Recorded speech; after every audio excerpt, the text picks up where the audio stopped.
Welcome to the China Desk Podcast, presented by the Federal Newswire, with your host, Steve Yates.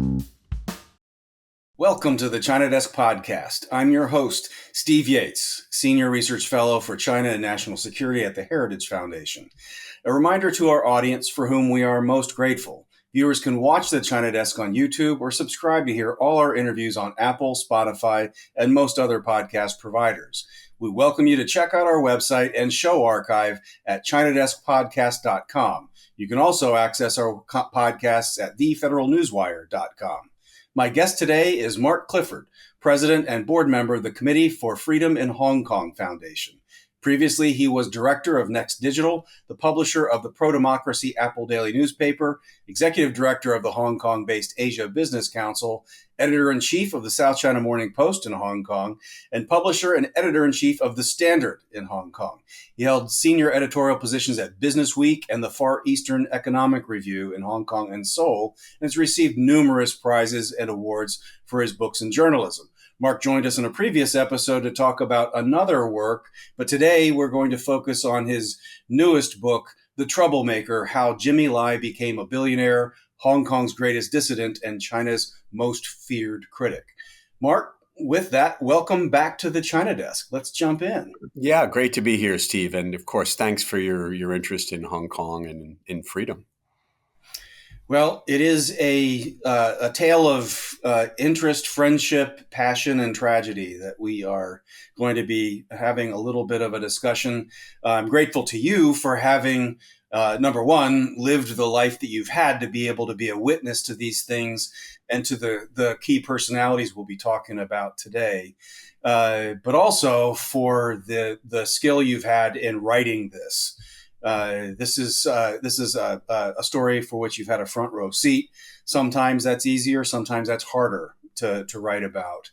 But before we get too far, everyone who watches or listens to the China Desk knows we like to talk a little bit about the background of the people who are talking, so the audience knows who's talking. We've done this to you before. We'll be a little kinder and simpler this time.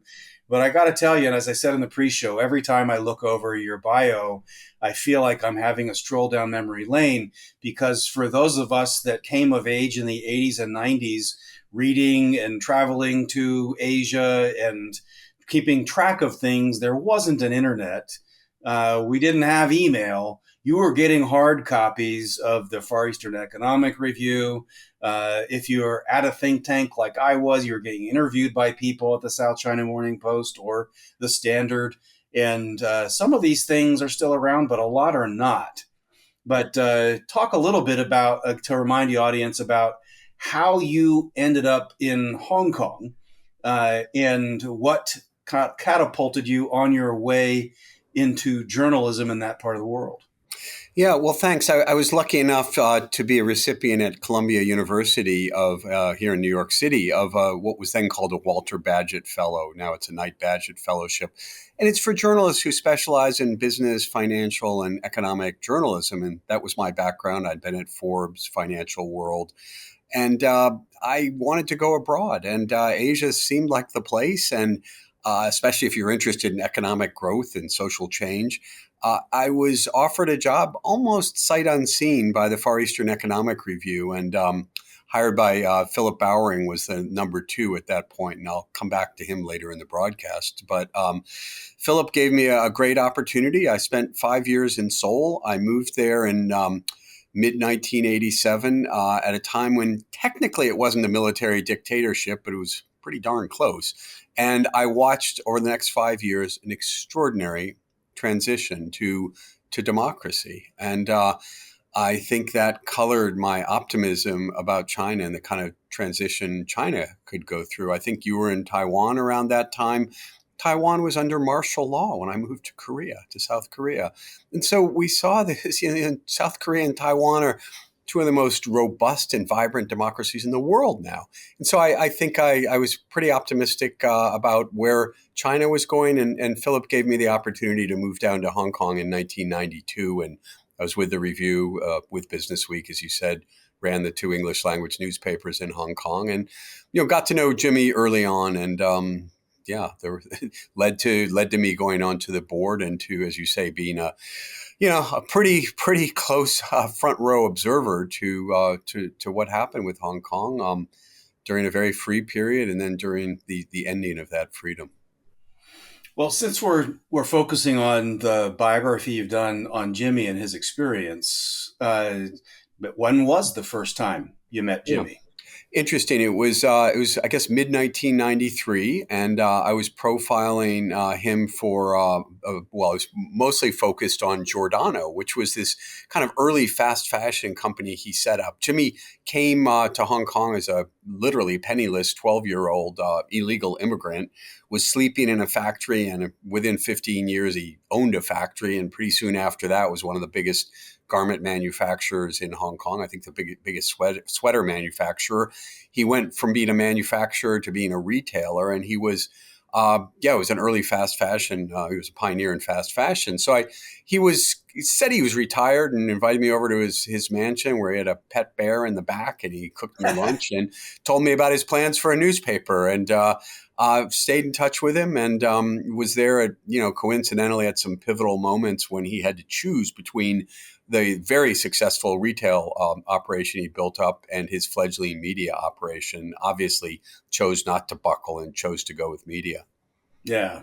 Well, we're going to cover several chapters of that personal journey because number one, I think Jimmy is a fascinating story just as a human being and what he experienced and what he accomplished.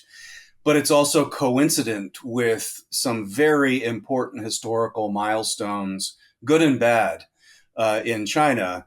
And I think for those of us, and I consider myself among many, now I'm not a special friend by any stretch, but I felt like there were some very meaningful conversations that were had with Jimmy and some meetings with other fellow travelers. And you could really feel the love that he had for China, but it was not the China that was in the news. It wasn't the People's Republic necessarily. It was an ideal of China that was, I think, a very, very heartfelt dream of his. And you could tell. I mean, people they would see this hard charging activist, hard charging entrepreneur, cutting edge guy in cutthroat media business. But he would literally be brought to tears talking about the hardships of the Chinese people and the aspirations he had for the Chinese people. And I don't know that people got to see that enough. I'm trusting that comes out in the pages of the book. We've seen it in some of the documentaries that have been done. But before we get too much into the man himself and the story that's in the book, I'd like to take a little bit of the time about just how you came to write this book. You've written other books. You've known Jimmy for a long time. You really could have written a book about Jimmy in a couple of different instances along the arc of this experience. What was some of the thought processes or mechanics that said, now's the time, I really have to do this one, and in the way you've done it now? Yeah, pretty simple answer. They threw him in jail, and this is not a hagiography. I believe it's a warts and all book. I mean, this is a man. He's not a saint. I think he's a heroic person. But after they threw him in jail, simply for practicing journalism, which I don't believe is a crime, I was one of the founders of the Committee for Freedom in Hong Kong Foundation, and we've been doing a lot to raise not only Jimmy's case, but the case of the more than 1,900 people who've been imprisoned on political charges in Hong Kong in the last 5 years. Jimmy, of course, is the one I know the best. I know the longest, and he's actually prominent. So we have used him as a particular point of interest. And I thought that, in some humble way that it might keep a spotlight on Jimmy and on Hong Kong. And I signed a contract for the book 2 years ago. It was always expected to come out in late 2024, as it's doing. However, I thought that they would have found him guilty, locked him up. They've locked him up, but they would have thrown away the key, and that, maybe this would help get a little prominence. In fact, because of the crazy judicial repression in Hong Kong and this tactic of delaying trials. Jim Heath's trial is still going on. And in fact, he just on November 20th just took the stand. The defense has just started presenting. This is 4 years after he's been in prison. Now they've charged him and convicted him on some other trumped up charges, but it's taken 3 years to start and a year and counting for this national security law trial to go on. And the irony, just getting back to your point about what a patriot he is that he's charged essentially, it's not technically treason, but he's charged with collusion with foreign forces, which basically means having foreign friends and talking about Hong Kong and engaging in politics and journalism. And as you say, and I think people don't recognize enough perhaps, he's a deep, deep Chinese patriot. He's no fan of the Chinese Communist Party, which destroyed his family, led him to flee to escape a famine that killed something like 45 million people. But he loves China, and he was so happy about Deng Xiaoping's reforms in the 1980s, and he thought that economic freedom would lead to political and social freedom, as it did in South Korea and Taiwan. Obviously, he was wrong, at least so far. But that's where he's coming from. He believes in freedom, economic freedom, political freedom, social freedom, and he thinks they go together. Well, there's a lot more to this arc that we want to cover.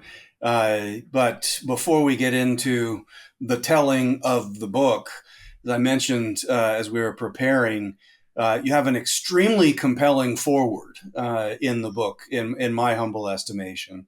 It's not long in terms of word count, but a compelling personality with a really riveting message. So tell a little bit of the story before the story about the foreword of the book. Well, thanks. That of course, I didn't write that. Nathan Sharansky wrote that, and he's about as well positioned as anybody to write a foreword for a political prisoner. Nathan spent 9 years in the Soviet Gulag, and he's a man of extraordinary principle and a man who just would not bend.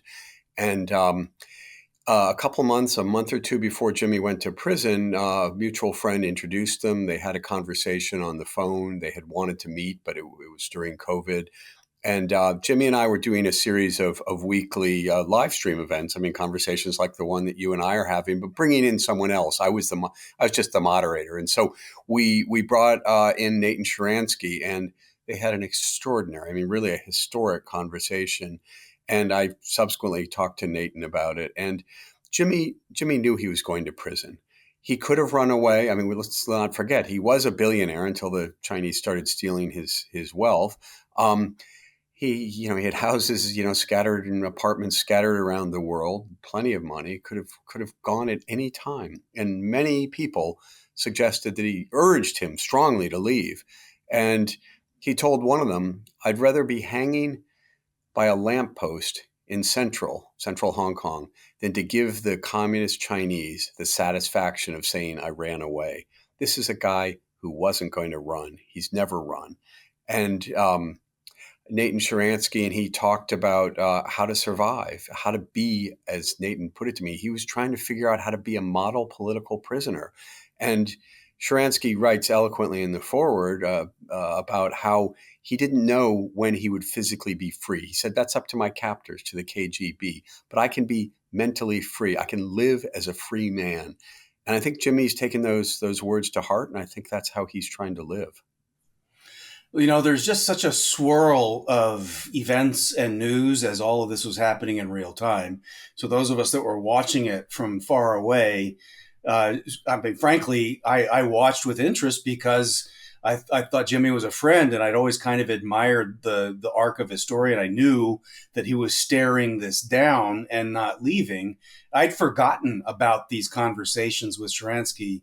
And so just going over, just trying to put yourself in a position of getting coached by someone who has gone through the Gulag experience, knowing that you're going to go through it. And now, as we see, and we'll talk about it later, in the photo part of your book, you can see an image of Jimmy years after having been put in prison, coming out in the prison gear after having been in solitary for far too long. And it's just the the unbelievable work of the universe, putting these two particular human beings together for those conversations really just knocked me back on my feet before I started flipping through the pages of the story. So I encourage everyone, whether they listen to it as an audiobook or get it online on a Kindle or whatever, but really this is one where sit down with the physical book for the pictures and spend some time on that forward and contemplate that before you jump into this journey.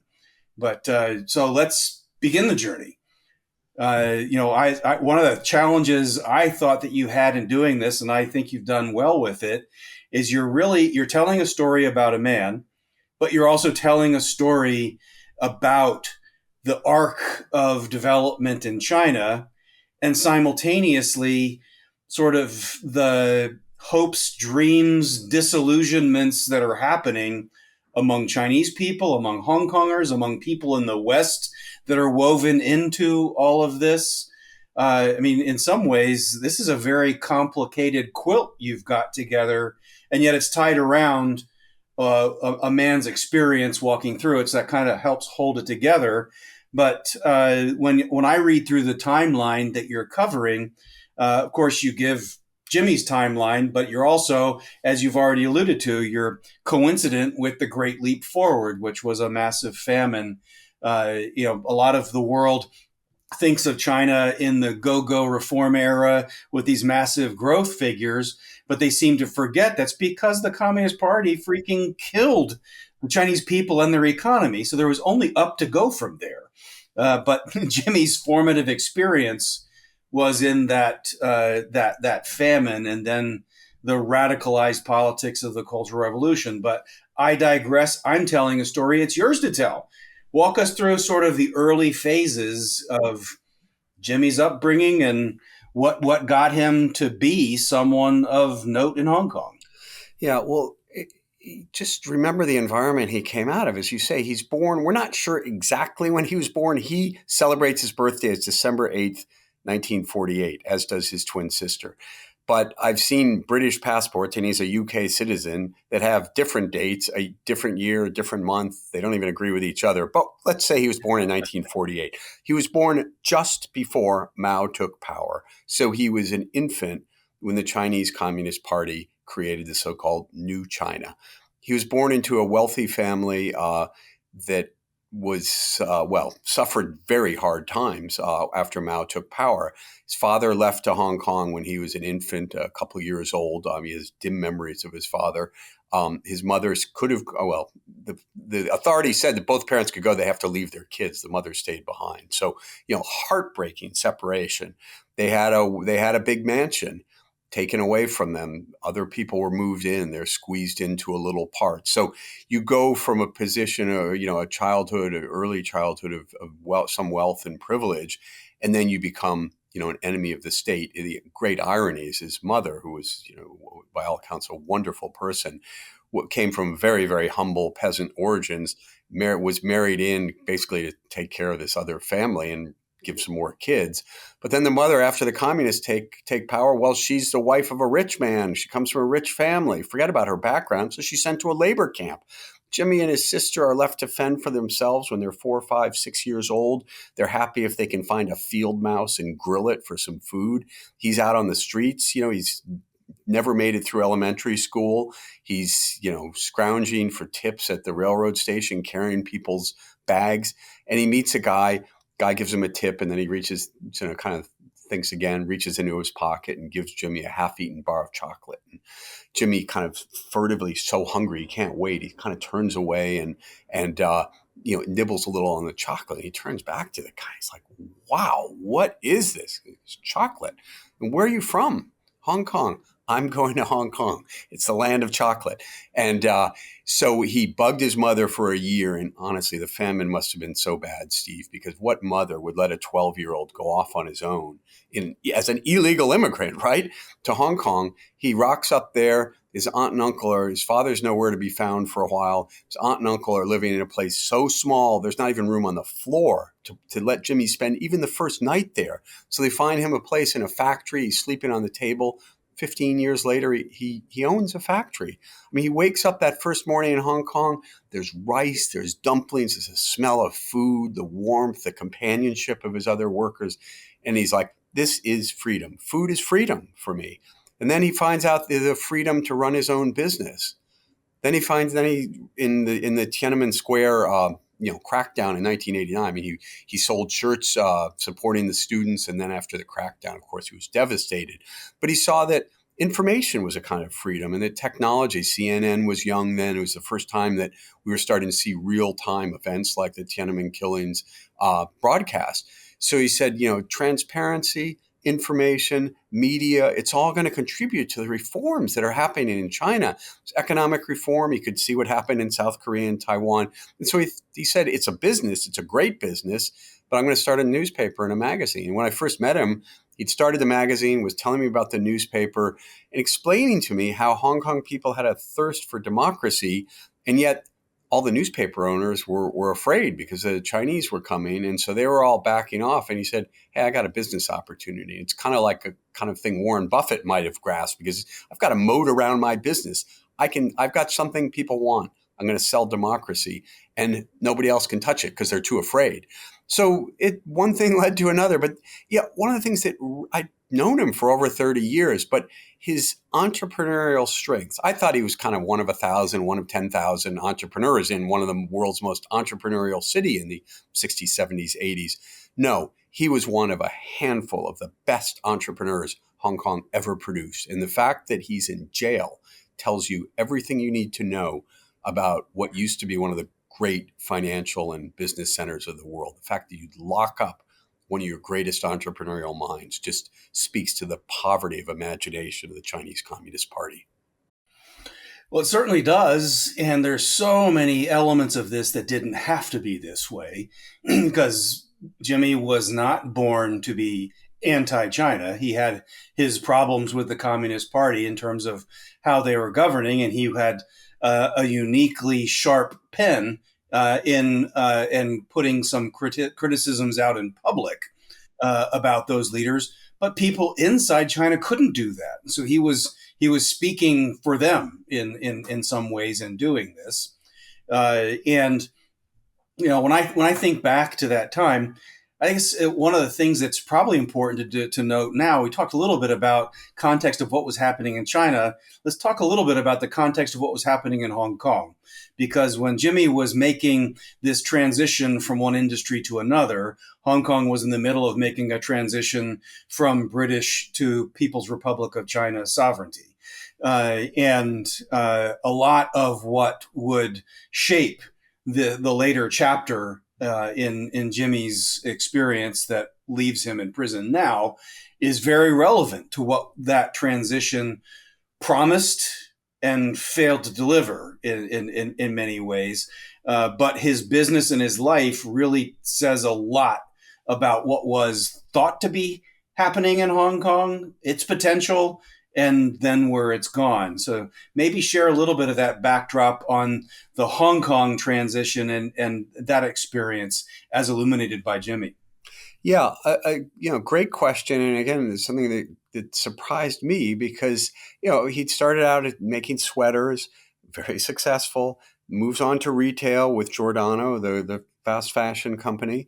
And then he's actually, if you can really surprise me, he was getting a little bored. He's a very restless guy, as I think it probably comes through. He's, almost hyperactive, just ideas are just crackling from him. But, running things, forever is not really his style. So he's thinking of, okay, what's next? I've done retail clothing. He goes, I'm going to do fast food. I'm going to have a fast food experience that's similar to what I do at Giordano. I give people the illusion of all this choice, but in fact, I've structured things business-wise that I don't have a lot of inventory tied up. I don't end up with a lot of clothes I don't sell. And he pioneered a number of very technical innovations. And so he was going to do something that actually is very similar to what Chipotle ended up doing about 5 years later. I think they were founded in the early 1990s. Lots of different ingredients, but you give the consumer the choice of how what you want in your burrito or whatever. So he was going to do it's basically would have been a Chinese Chipotle, I guess. So if you think about it, here's a guy who's about to go to the fast food business. Then the students start demonstrating in the spring of 1989. And He's so taken by them, and he's printing up T-shirts with the students' pictures, selling them, sending the money up to the students in Beijing, sending up tents, and then bam, the crackdown comes. And so he says, forget about fast food. I'm going into media. That's a different kind of freedom.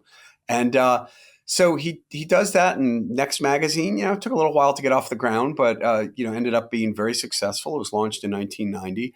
And in 1992, July 1992 is a month after I moved to Hong Kong, very coincidentally, of course. A guy named Chris Patton came to Hong Kong, and he had been John Major's campaign manager in the British Prime Minister John Major's campaign manager in an extraordinary election in April 1992 that Major was expected to lose after the years of Thatcher and then Major.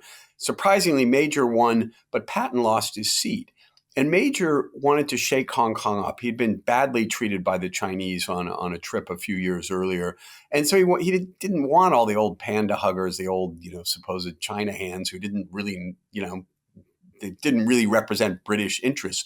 So he put Patton in with a very clear mandate to try to increase democracy as much as possible in the 5 remaining years. And so Jimmy was able to ride that wave. It was Patton, but Patton opened up. He believed in the people of Hong Kong. He helped them get rid of whatever vestigial colonial cringe they might have had. And it was just an incredible flowering of society. And so Apple and Next both rode that wave, but they also amplified it. Well, they're tremendous institutions. I've often wondered with Next, the name, was it just literally thinking, what's next? And he said, that's what he says.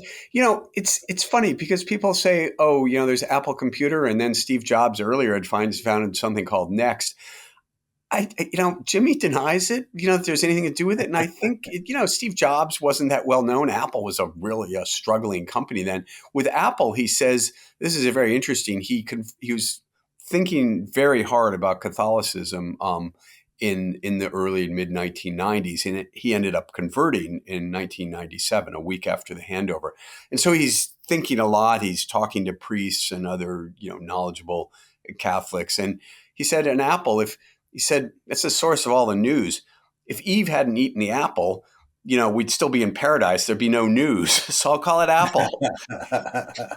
And Next, he did say, he was thinking, what am I going to do next? And so, it was also, as the media in Chinese, a kind of a forward-looking, as it is in English.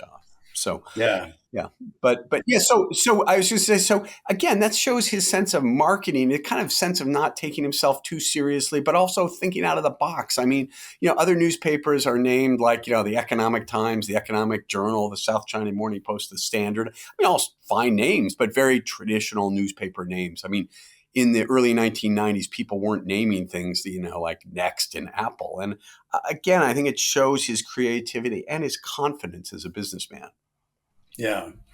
Well, from the mundane to the otherworldly, you alluded to his conversion to Catholicism. That's another thing that for those of us that spent more time interacting with him after the handover than we did before the handover, that is another chapter in his personal journey that comes through very poignantly, especially as he was contemplating where fate was taking democracy in Hong Kong and his personal journey, the very clear reliance upon faith, imploring friends and family to rely upon faith too, in a way. But again, the coincidence of Jimmy's experience with that of Hong Kong, when you're at the time of the handover, I think an undertold story is the role that some very prominent figures who were there at the time of the handover were also Catholics. And so there were top barristers, there were people who were high executives in government, captains of industry. The Catholic Church actually was kind of a hub of some influence at that time. And there are some figures that I think get brought up as alongside Jimmy's in this discussion of Hong Kong and its faith, one of whom is Cardinal Zen. But maybe talk a little bit about the role of Catholicism through this transition and through this period of upheaval in in Hong Kong, where there is, I think, this interesting role of the Catholic Church and the faith journey of some of these leaders. Yeah, it's a great question, a great topic. Both Catholics and Protestants were quite prominent and powerful in Hong Kong, partly because the British government didn't invest in a state-run education system for quite a long time. And in fact, even primary school education wasn't compulsory until 1971. So there are people my age who basically, they're more or less illiterate or didn't go to school. And the Catholic Church and the Protestant Church ran many schools. They had government subsidies. So you had, huge swaths of people who were educated by priests, Catholic or Protestant. For historical reasons, the Protestant Church tended to be much closer to the colonial government, and the Catholic Church tended to have much more of a out front concern with social justice and other issues. And so there were people like Cardinal Zen, you mentioned, a really strong proponent of democracy and again, of social justice. Jimmy Lai's brother-in-law, coincidentally, Young Sum, was a leader in the Democratic Party, as was Martin Lee, the better known barrister. And they were all Catholics. And so part of Jimmy's a lot of Jimmy's social circle, both personal and as he started becoming more involved with media and with the democracy movement, were Catholic. And most importantly, in July 1989, he met a young cadet for the South China Morning Post who went over to interview him about, here's this maverick businessman who's standing up for democracy, and we've just had this crushing of it in Tiananmen. Her name was Teresa Lee.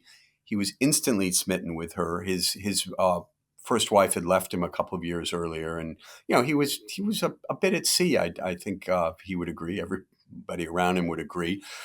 He courted her, married her. And Teresa is a very, very devout Catholic. And the fact that he had family, friends, democracy colleagues who were Catholic really affected him. And it took quite some years until he converted. Teresa says she always knew he had it in him. It was just a matter of a formal conversion, which he did do under the tutelage of Cardinal Zen a week after the handover. And I think it's pretty clear he saw times were going to be tougher, and he was going to need some protection. And he's found that protection and that solace in the church. And as you alluded to, Steve, it wasn't just in casual conversations or dinners. It wasn't, at least for somebody like me who's not a Catholic. Didn't seem like a big part of his life. But as he got closer to prison, and then as he went to prison, it's become a central part of his life, his faith and his family. Well, those are things that were part of a classical Chinese family, and those are things that have been stamped out by the Communist Party. In a way, it's another one of those journeys, I think, that by way of Jimmy's experience tells a broader narrative. And he isn't the first fella in the world to be led back to faith by way of attraction to the other gender. And he also is not the first to take a while to complete the journey. But I think those of us that were blessed to be around him in the years prior to this penultimate experience, I was just struck by how thoroughly sincere that conversion was. Earlier in my life, I was a missionary, and I've had my own ups and downs and my own personal faith journey. So I give everyone a wide berth on whatever it may be, but there was zero doubt in my mind that on this man's journey, there was a deep resonance, and I could see a soul holding on very, very strongly to that influence, that part of his life. To me, it was inspirational. But before we get to sort of what the key lessons on policy and what people who read this book should be taking away from the book, let's finish the final part of the story. We go from handover, and we've got Next Media and Apple Daily cooking along. Jimmy was not a wallflower. He would go out and participate in demonstrations, as is now being litigated, but the evidence will show he wasn't really organizing them, but he wanted to stand in solidarity with people, whether they were students, workers, whomever. But let you tell a bit of this story that goes from that handover, the promises made, and the troublemaking truth teller in the media to what brings him to where he is now. Yeah, well, as you say, it's interesting. He's never aspired to be a political leader. He's so different than if you think of a Mandela or maybe even a Solzhenitsyn or a Sakharov. I mean, these were Wałęsa. I mean, these were people who wanted to be out there leading in one form or another. Jimmy's actually a fairly shy guy. He doesn't go out a lot. He never wanted to pal around in big groups. You have small dinners with people, with friends. I mean, he's actually really is a very modest guy. And everything was ticking along, as you say. The Chinese came, 1997 came and went, and this promise of one country, two systems, it didn't seem like the Chinese were maybe quite as serious about extending freedom and full democracy as they'd promised, but it didn't seem too bad. And then they tried to put a national security law in place in 2003. And the opposition parties, by government design, were very weak. And Apple Daily and Next ended up taking a cheerleading role in terms of getting people to come out in a big demonstration. It was certainly the biggest demonstration since the handover, rivaled only by some of the Tiananmen Square protests in 1989. Something like 500,000 people came out in the streets. And I think at that point, the government starts saying, whoa, we always knew Jimmy Lai was trouble, but now it looks like he's becoming a serious political force. 500,000 people out in the streets, not what we want to see. That was 2003. Fast forward to the umbrella movement of 2014, where students took over and camped out on the streets outside the government building for 79 days. Jimmy was there every single day. He had pitched a tent there. He did go home to sleep, but he was a guy around 70 years old then, so I think it's okay. I guess mid-60s. And then fast forward further to 2019, and he was always counseling nonviolence, but Next and Apple had increasingly prominent, I guess you could say, partisan roles.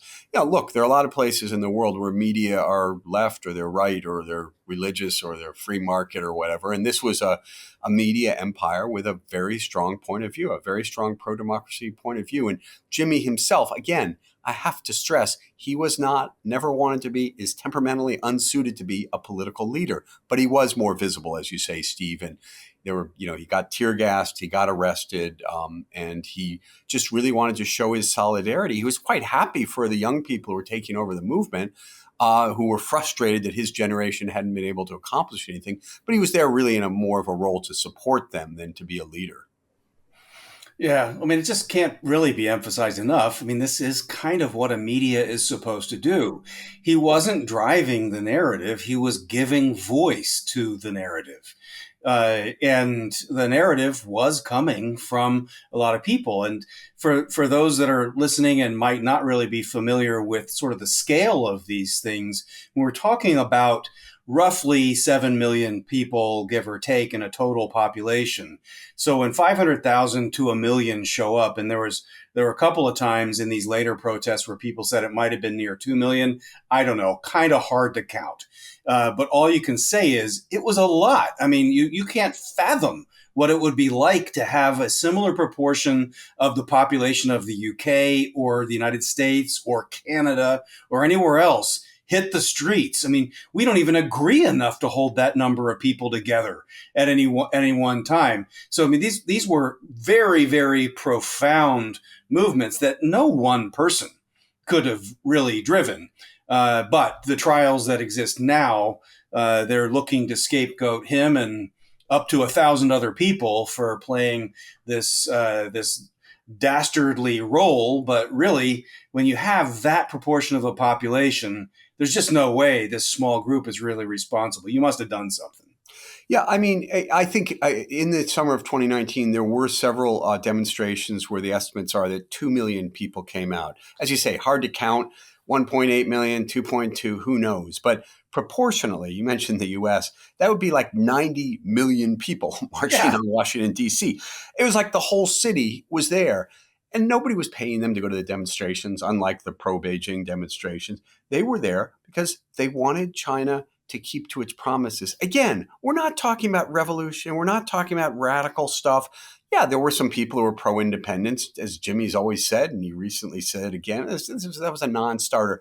Most people simply wanted China to do what it promised to do after 1997, which is to let them have their existing way of life, their existing freedoms, and to move towards more democracy. What did that mean? That meant electing the mayor and the city council in universal suffrage. I mean, Steve, we're not talking revolution. We're not talking Trotsky here, Right. But this just, and the Chinese wouldn't even have a dialogue. They never even pretended to have negotiations. And there was an election for the lowest level offices, ward offices, district council offices, at the end of November 2019, after these marches of millions of people, after some regrettably violent incidents on the part of both the protesters and the police.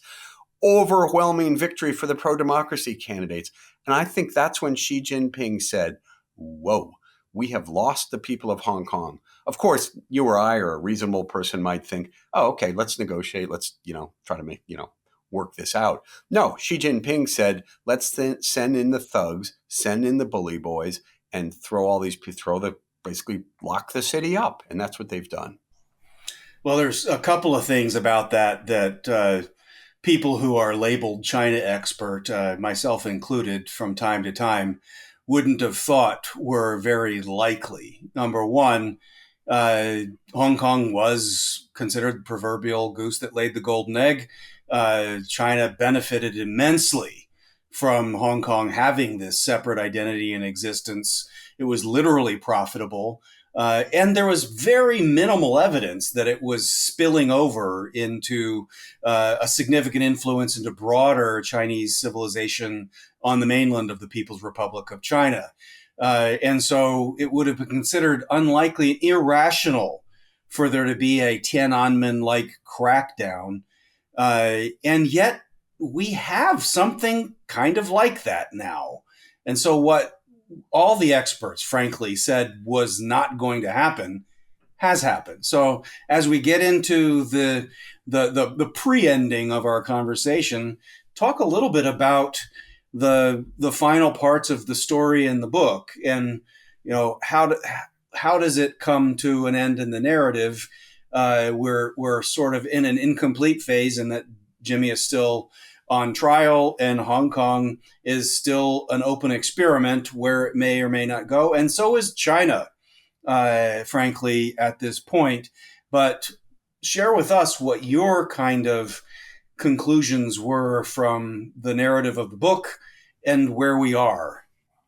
Well, I think, like many people, I was naive, and I think that having seen what I saw in South Korea and what we both discussed, what we both saw in South Korea and Taiwan, I kind of felt like it was inevitable that China was going to have to open up. I mean, I wrote a lot on the WTO and other things, which I thought would push reforms forward in China.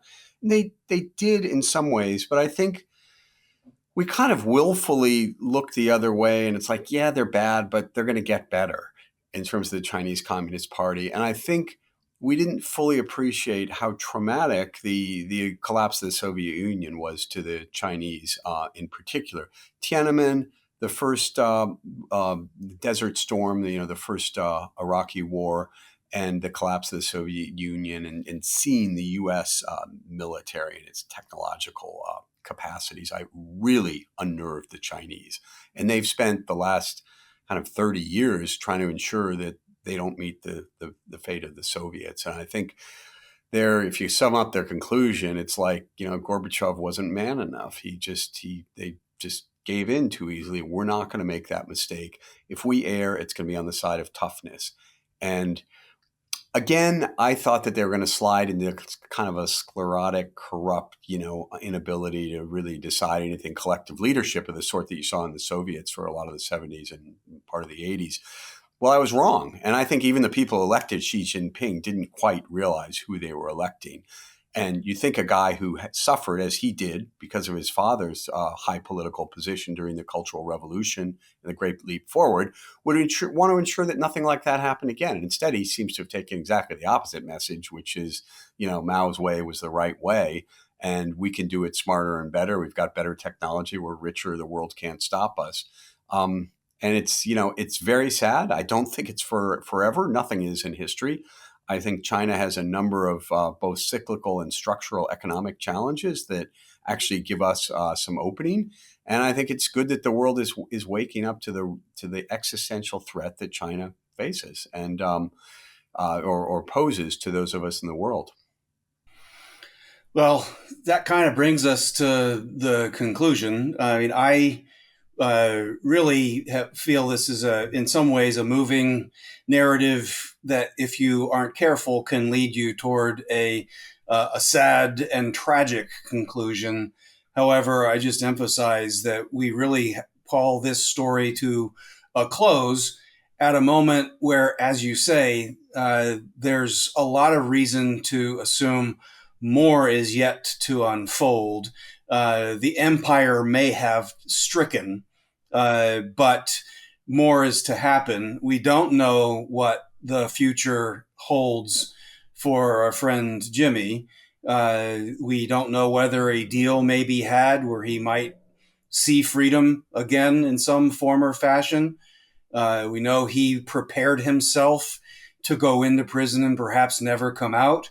And we also hope that Hong Kong itself, maybe that this narrative doesn't end in this cul-de-sac, but it might find a way to find an opening, a crack to exploit. And that vibrance and ingenuity of the long-suffering people of Hong Kong might see a new dawn again. That optimism you felt, I felt going through those early decades, I got to believe is still there in some form or fashion. And at least one of my takeaways from looking at what Jimmy was doing, I mean, he really seemed to look with love and fondness on the youth. And it's sort of like that's where he felt there was this life force and potential for the future of a China that could be great, that could actually get along with the world. May that vision prove to be true is my hope. But I want to give you, Mark, a chance for any final words and share where people can go to partake of this story in this book and otherwise the work of the committee. Well, thanks, Steve. And I think one of the most important things is that the world needs to keep its eye on Hong Kong. If we just let Hong Kong disappear, one of the freest places in the world, I think that's a signal for Xi Jinping to move into Taiwan next. So, I mean, Hong Kong matters for its own sake, for the 7 million or so people that are there, but it matters for the whole region and I think the whole world. I'm increasingly optimistic that Jimmy will, in fact, get out. I was enormously encouraged by President-elect Trump's promise to just during the campaign that he would 100% get Jimmy Lai out. He said it would be easy, that we don't even have people talking now. I don't know if that's true or not, but that he would do a deal with Xi Jinping to get Jimmy out. And in fact, I agree with him. It would be easy to get Jimmy out. Xi Jinping should understand that probably the single lowest cost, highest benefit move he could make right now to kind of help reset relations, especially with an incoming administration, would be to let Jimmy Lai out. Jimmy is not a threat to China. I mean, Apple Daily's presses are not about to start up again. I think Jimmy would like to move abroad and enjoy life with his family and his grandchildren. So I think it's possible. I think there are, a number of other people that we need to move to try to get out in Hong Kong. We need to help keep the spotlight on Hong Kong, keep that DNA, that freedom-loving DNA, whether it's the economy or politics or society, help nurture that in Hong Kong. Things will change. Things don't stay the same forever. I remember the Berlin Wall going up. I lived in Berlin. There was a big wall. Then they did a big renovation. There was no more wall. So I'm not predicting anything. I'm just saying we need to keep the spotlight. We need to remember Jimmy as a man, but also as a symbol and the people around him. In terms of what we can do, keep up the pressure. Delighted to be able to have a chance to talk to you, help get our message across. people, we at the Committee for Freedom in Hong Kong Foundation are very focused on Washington and on London. Jimmy's a British citizen. We've got to get help from the UK government, and delighted that President-elect Trump is offered his help. So we'll work with our legislators. We'll work with our governments. We obviously don't have a direct line to Xi Jinping, but through our governments, we'll try to keep raising the cost for him and making him realize that the benefit to easing off on Hong Kong, letting Jimmy free, restoring some freedoms and some openness to Hong Kong is going to go a long way towards rebuilding trust between China and the rest of the world. Well, I just want to add in that people should go to Amazon or wherever else and take a gander at The Troublemaker.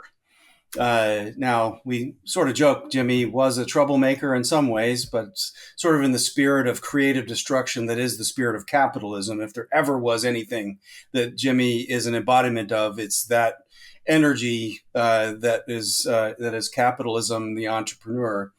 But please go and buy the book. I strongly encourage people to experience the physical edition. Going through even just the photo essay that's in there is an amazing human journey that captures some of the story we've talked about. But just want to give a special thank you to Mark for joining us. If you've enjoyed today's China Desk conversation, please tell your friends and consider subscribing, and visit ChinaDeskPodcast.com. Maybe some of the messages today will go to Xi Jinping's outer circle, and they can give that humble recommendation of the way forward with Jimmy and the political prisoners in Hong Kong. But for all of you in the audience, thank you for joining. A special thank you again to Mark Clifford for sharing his perspective. Until next time, I'm Steve Yates, your host here at the China Desk. Thank you for listening to the China Desk podcast, presented by the Federal Newswire and hosted by Steve Yates. Check out the Federal Newswire's family of websites, as well as their social media stream.